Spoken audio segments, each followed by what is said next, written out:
কেমন আছো বন্ধুরা? দেখো, উড়িষ্যার এটি একটি নতুন প্ল্যান, এটি নবীন জিন্দালের।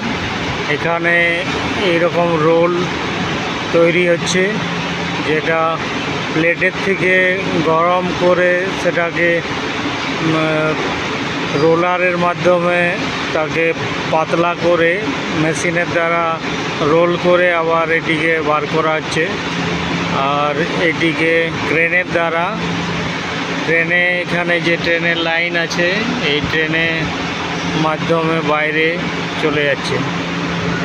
দেখুন কত রোল এই প্ল্যান্ট থেকে তৈরি হচ্ছে। দেখুন, এটি একটি নতুন প্ল্যান নবীন জিন্দালের HSM।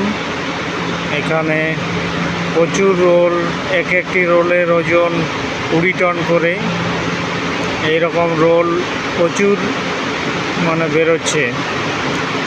1 ঘন্টার মধ্যে 20-30টা রোল তৈরি হয়ে যাচ্ছে।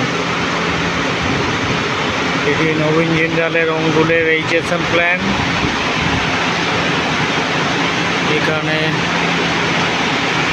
প্রচুর রোল বেরোচ্ছে। 2টি রেলের লাইন আছে, তার মাধ্যমে ট্রেন লাগে এবং ট্রেনগুলিতে এগুলিকে লোড করা হয় ক্রেনের দ্বারা, এবং বাটাম নিচে প্যাকিং দিয়ে আবার তাকে বিভিন্ন স্টিল প্লেটের দ্বারা তাকে বেঁধে ফিক্স করে বাইরে পাঠানো হয়।